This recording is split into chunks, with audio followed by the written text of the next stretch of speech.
welcome to Local Flavor. I'm Deborah Anderson, and with me today is Nadine Sigel from Osborne, and we're here in Moreland at Aunt Faye's Community Kitchen, and she's going to teach us to make this beautiful piece. What do you call it? It's a maple nut twist. It's a recipe that I had gotten from a 4-H'er years ago, probably about 15 years ago, and it's something that commonly shows up at county fairs as a product that a 4-H'er might make. It jizzes incredibly well. It tastes wonderful. It's one of those things that's hard to not get into as soon as it's made. So look how good you've done carrying it all the way here. It looks very difficult to me, so I can't wait. If a 4-H'er did it, it's going to be easier than we think, isn't it? That's right. Okay. That's right. It looks complicated, but it's really pretty, I won't say simple, but it's real forgiving when you're making it and shaping it. Awesome. Yeah. So to start out with, we want to mix up our dough to begin with, and you start out with some yeast, and we'll put in, the recipe says 1 packet of dry active yeast. Well, I usually buy yeast in bulk, and so I'm going to put in a short tablespoon into the mixing bowl. To dissolve the yeast, you use 1/4 cup of warm water. What temperature? Do you measure it, or do you just do room temp?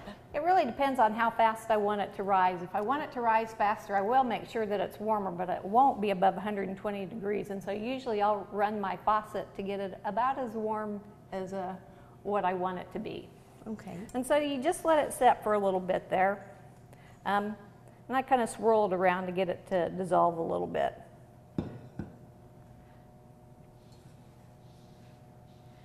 And you can see down in the bottom it's dissolving a little more. So to that, I would add 3/4 of a cup of lukewarm milk. And then we also add 1/4 of a cup of sugar. To feed it? That's right. And did it matter what kind of yeast you chose? Did you tell us? I use dry active yeast. Okay. You could use the rapid rise yeast if you wanted to, but since I buy it in bulk, the rapid rise usually isn't available in bulk form, and so I'll buy a 2-pound sack of it at one time because I do like to make lots of different breads. Oh. Another thing that we'll add to it at this point in time is a teaspoon of salt. The sugar feeds it, and the salt helps retard the yeast. And so the two kind of work together. And I'm going to put it under the mixer right quick just to kind of get that yeast completely mixed in.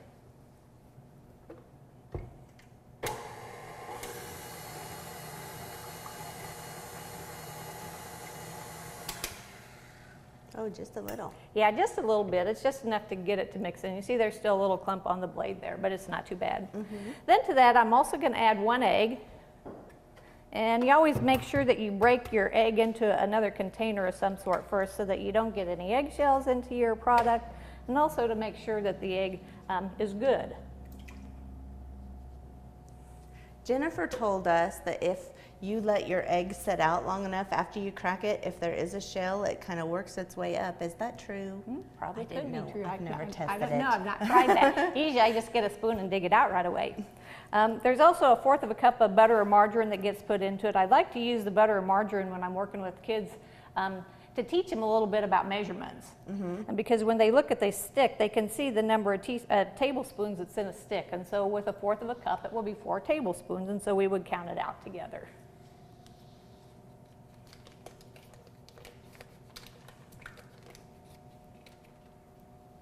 So after we've added those ingredients into it, it says to go on ahead and start adding our flour to it. Normally I would use bread flour when I make any type of yeast product, and that's because the bread flour is higher in gluten. It has a higher protein content, and so it helps it to raise better and to have more structure to it. But if you don't have bread flour, your regular all-purpose flour works just fine. And so the recipe says to add in between 3 to 4 cups. And I just kind of lightly scoop it into my measuring cup. And when you're working with bread, it always seems like there's so much variation in how much you need. Yeah, depending upon the temperature that day, the humidity, it makes a difference as to how much of the flour you have to add into it. Now you're putting that in before you even mixed in the butter, right? It's all just right, lumped and that's in there. because the butter was just softened. If the butter had been melted, I would have went on ahead and mixed it together, but you need to have a little more structure to it before you go on ahead and start stirring in that flour. And I'll just put it on a slow mix to get that worked in together a little bit. So pretty. Did you have someone make that? That's a special rolling pin. My father-in-law made that. He was in the Air Force, and so when he was stationed out on the West Coast, he picked up some myrtle wood. And so for each of us, the daughter-in-laws, we received rolling pins that he handmade. That's beautiful. Yeah, so it's a pretty treasured item. And the girls at home, well, they all kind of, which of us are going to get this? Oh, doesn't that make you feel sad when they start? Well, it's fun to know that there is a special thing like that. Yes, definitely. I've added in two. I'm going to go on ahead and add the third one right away and mix it a little bit.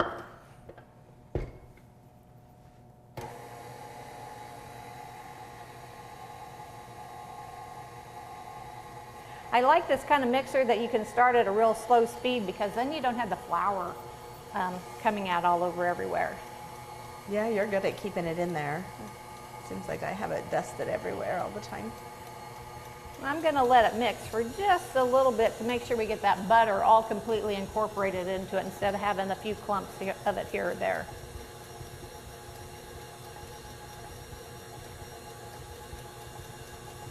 And if you don't have butter, margarine works okay too in this recipe. I think butter's better. I think it stays softer longer. That's how I feel about it. Okay, so we'd added 3 and it said up to 4 cups. So this last one, I'm gonna just slowly add it into it. I'll add about half a cup since it said 3 to 4.5 cups to begin with. So how do you know when you've put enough in? Well, it's really kind of a tricky question. Normally, you're using a dough hook when you're making some type of bread product and it'll start forming a ball. When you look at the inside of the bowl here, you can see that it's still sticking to the side of the bowl and it hasn't come clean from the edges of the bowl yet. And so it needs to have a little more flour added into it. So we'll stop and add a little more.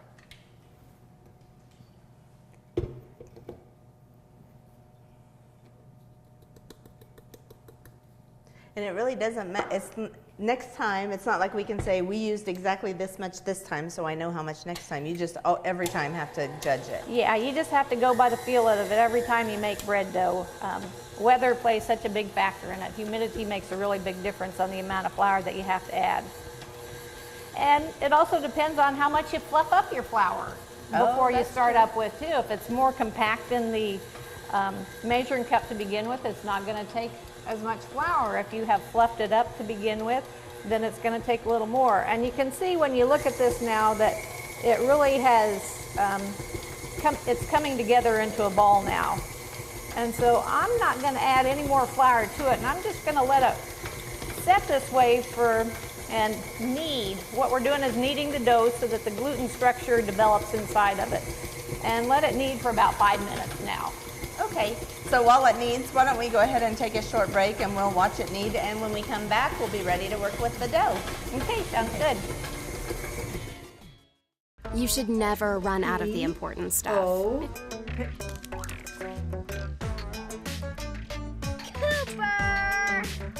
Oh man, I gotta go.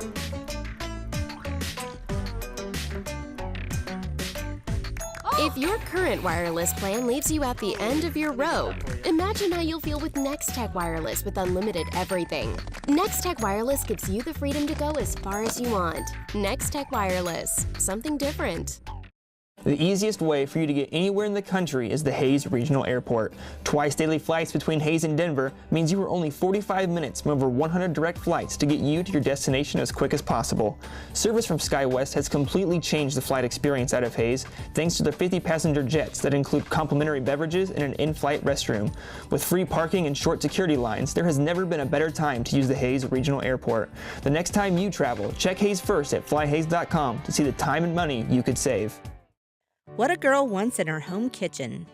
Ease of use, flexibility, fun, the latest kitchen design, Frigidaire Professional Real Stainless Steel for fewer finger smudges, a French door refrigerator, convection cooking, a quiet dishwasher. Have the staff at Genuine Appliance in Hayes demonstrate new Frigidaire professional appliances to find what you want. Genuine Appliance at 1224 East 27th in Hayes. Everything a girl wants.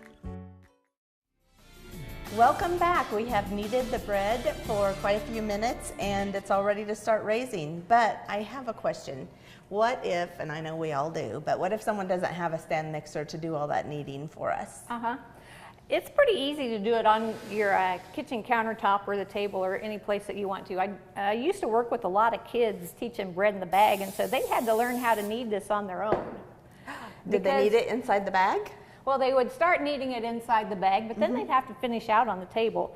And so after the dough, you had the flour incorporated into it, I usually spray some type of spray coating onto the kitchen counter instead of using flour. That way I'm not incorporating more flour into it. Good, and I'll kind of rub it onto my hands a little bit too, just so that the dough doesn't stick to my hands. But when you knead with the heels of your hands. And you push with the heels and fold it over. Push and fold it over. And then I kind of do a quarter turn and push and fold it over. Now, is that putting air in it, or what is? No, what does the folding do? Oh, keeps it round.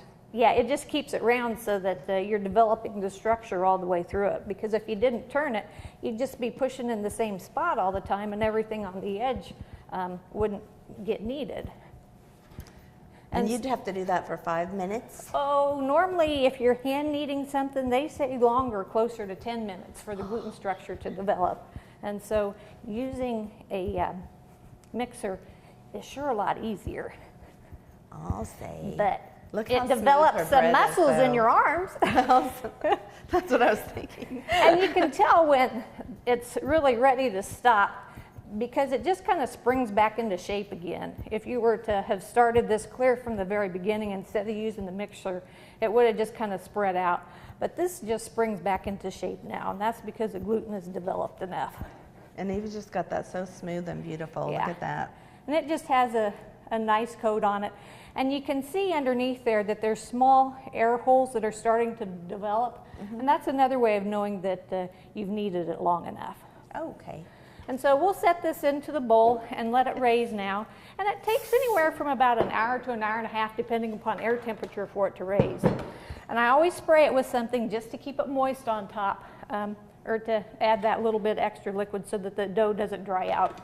And I'll cover it up. So you've got a lid on that. Now when we're letting it rise, does it need to be someplace warm, someplace cold? What's the best? Usually I just let it set at room temperature. During the summertime, room temperature is good because it's warmer in the house at that point in time. If you have an oven where you can put it on a really low cycle, if you can set it as low as 110 degrees, you can proof it in the oven then. The refrigerator, the only time you would ever refrigerate dough is if you're wanting to hold it overnight and then bring it out the next day and go on ahead and shape it the next day then. Okay. And so it's going to take about an hour, at the most an hour and a half for this to go on ahead and double in size. And you want it to double in size before you start on to go on ahead and shape it. Okay. So what should we do while it raises? Well, while it raises, we'll go on ahead and mix together the filling that gives us all the gooey yumminess that's inside of the maple twist. And so the ingredients that are included in the filling are, there's 6 tablespoons of butter, and you want that at room temperature and pretty soft. So I've already got it into a measuring cup here. And I guess we'll just go on ahead and mix everything right in the measuring cup, and I won't have to dirty up another dish. Then there's a half a cup of brown sugar that goes into it. 1 teaspoon of cinnamon, and I really like to use the cinnamon that's called Saigon cinnamon, and it has a higher oil content in it, and it's got a more intense flavor to it than what other cinnamon does. Yeah, smells wonderful. I just thought it was interesting. We both shop at Glenn's Bulk Foods for that Saigon cinnamon. That's hers, not mine. They've probably seen it on the show before. And then there's also 1 teaspoon of maple flavoring in here. Can I smell it in the bottle? It smells just like syrup, like Mrs. Butterworth's. Well, I'll let you put the lid back on there. And then I'll just use a fork to kind of stir it together here. This is also from Glenn's Bulk Foods, isn't it? Yeah, it is. I mean, you can get that other places too, but it's one of my favorite places to go to when I'm down in the Hutchinson area. The other ingredient that I don't have in here yet are chopped nuts, and so there's a 1/3 cup of chopped nuts that would go into this. This looks like a lot of nuts for a 1/3 cup. Did you put more in this one, or make it no, a that's smaller? probably just about the amount that I put into it. Yeah, I never really measure the nuts. I keep them frozen in a container in the freezer, and I use a little nut chopper to chop these up, and I just break them up a little bit. Now you're using pecans. Does it matter? No, you could use walnuts too. It's kind of the nut of your choice which you want to use there, pecans or walnuts. I just prefer the flavor of pecans. They're the best. In fact, this smells like syrup. My favorite syrup is butter pecan at IHOP. Yeah. Okay, just Sorry, a couple Doyle. more. I And bought it that's for at home, and Doyle does not like it. He likes regular maple. So. okay, and this is real loud, but it chops them up really fast and fairly fine.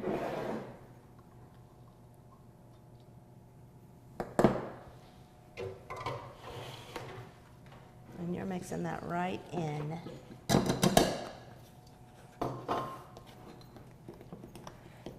And so when we get ready to use this, we'll use it 1/3 of it at a time with the layers. That's Okay. all this is all we're making for this giant thing. Oh, it probably grows after we put it on, right? When we bake it. Well, it melts a little bit inside there and spreads throughout all the layers, but that's all that it takes to add that filling and the flavor into it. Okay, so we need to wait for the dough to rise before we can work with this though, right? Yes. Okay. Or is that well enough now? We had she made 2 sets of dough, so one of them has risen a little while longer than Yeah, the I other. had made a setup ahead of time and had put it in the refrigerator last night, and it was just a little cooler than what I anticipated it was going to be. Oh, I'm sorry. No, you're so fine. it doesn't shape as well when it's really cold, and so we want to divide it up into 3 balls. I had already punched it down, and normally I have a plastic blade that you can use to cut it into about as close to equal portions as you can. Three portions? Uh-huh. We'll set 2 of them aside, and we'll roll these out into a circle.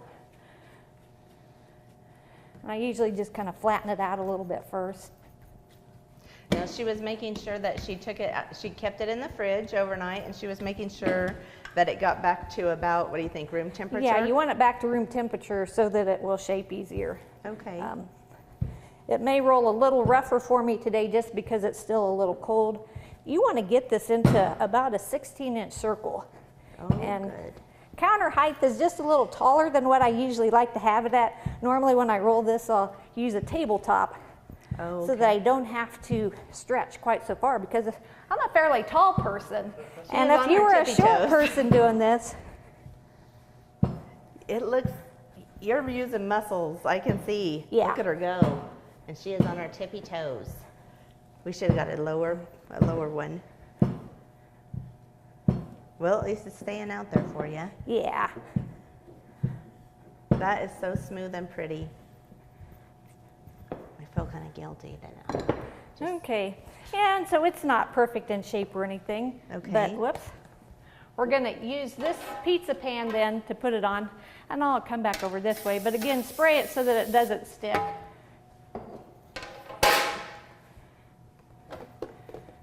Lay it down on top of there, kind of stretch it back to shape a little bit. But as I said, it's a very forgiving recipe and still looks very pretty, even though it's not uniform in shape. And so I said we'd put about 1/3 of this on here. You want me to spread it around? Sure, just go ahead and spread it around so it comes out to the edges.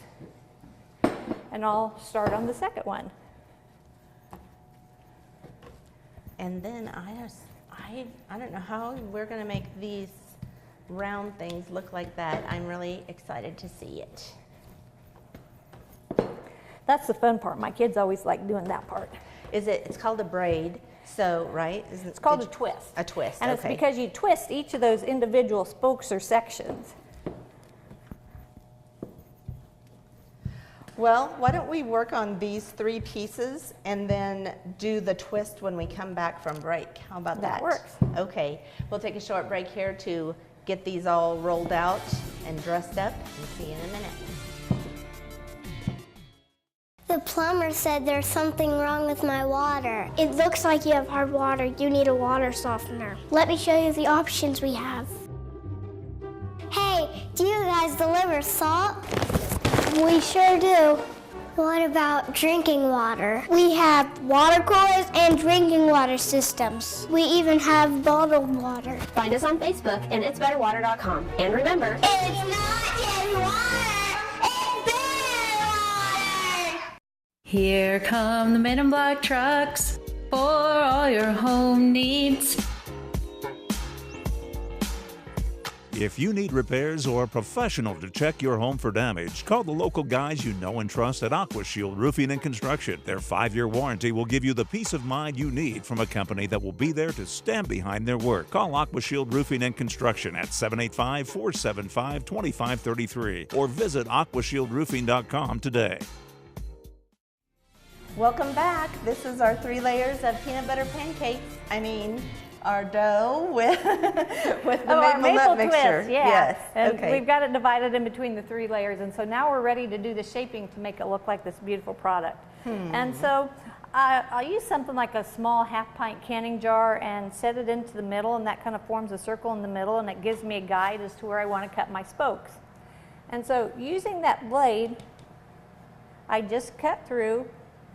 I'll cut it in half, then into quarters.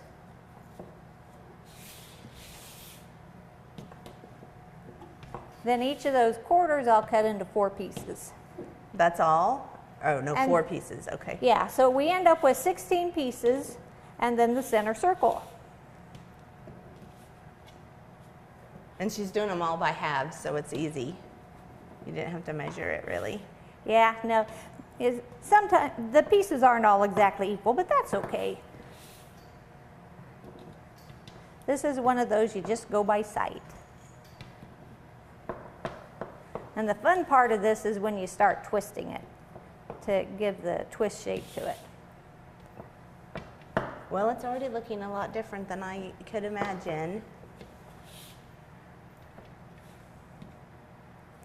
And so now that each of those pieces are cut, I'm going to pick up one section, and you may have to kind of break it apart just a little bit. I didn't get it cut quite through all the way.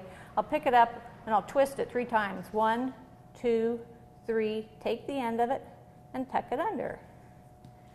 And it's Does it matter which way you 2, twist? 3. I think it depends on whether you're right or left-handed, which way you twist. Just as long as you do it the same way all the way around. She's going counterclockwise, I think. Do you want me to do some of them? Sure, go ahead. We'll both work on them counterclockwise. And you'll notice that that bottom layer kind of pulled up underneath there, 3. but that doesn't make any difference. That top layer tucks in underneath there, and You're going 1, counterclockwise. 2, 3, and tuck it under. And by doing that little tuck, even if you didn't get your filling spread all the way to the edge, you get the good gooey stuff all the way through. I hope counterclockwise is the same way on the left as it is on the right. 1, 2, 3. Yeah, by tucking it. Plus, it'll make it all nice and round. I think it's And gonna this look is one of the beautiful. times that you can tell your kids, it's okay to play with your food. Okay. I thought we'd have to braid it or something. This is pretty awesome. Now, it's a pretty simple This way to looks do this. complicated, and this was not that hard. I'll let you finish. What Yeah, a quandary. yeah, it's like, should I or not? No. No. Okay, some of these edges aren't quite tucked under. If we don't get them tucked quite under, then they poke out and they'll burn. Oh, we don't want that. And so I'm gonna let that set into the center here while it raises. And we've got it approximately in the center of the pan now. And so it's gonna have to raise for about another 30 to 45 minutes. We'll bake it in the oven at 350 degrees for roughly 17 to 18 minutes. That's all? That's all. And after you take it out, then you have this beautiful product. So The last thing that we would do to it, though, is to make a glaze to put on top of it. And I'm going to rinse my fingers off right quick here. I'll move this so it can raise. Do we need to cover it to raise, or it's fine? It's best if we do cover it, and I usually use a tea towel to cover it, and with the glass in the center of it, you can just drape it over the top, and it works just fine. The glaze is just some powdered sugar, about a cup of powdered sugar, maybe a tablespoon, 2 tablespoons of milk at the most, and then about another half tablespoon of the maple flavoring. Just mix it all up and then drizzle it over the top of the maple twist. And that would be our finished product. Look what I found looking for a tea towel. Aha. This was the tool she was looking for. Isn't it kind of close? Well, it's close, yeah. So. Okay, the glaze. Oops, I got distracted looking for a tea towel. Yeah, we talked about the ingredients in the glaze, and I would just mix it up into a glass measuring cup where I could have my pour spout to just pour it over the top of it right quick. Oh, just a tiny bit. Yeah. So is this Doesn't ready need for very us much. to try? And so that is ready for sampling now. Okay. And where it's already pre-cut or was pre-shaped, that way it breaks apart nice and easy. And now you've got your serving size right here all together. I should take and it so right it makes next. 16 servings this way, and then you've got the center circle with all of the good gooiness in it. Yeah. Which part does people fight over, the middle or the outsides? The middle is what we fight over. That's good, and it was so easy just to pull out. It makes me want to dip it in something, but you don't really need to because there's plenty of flavor. Yeah.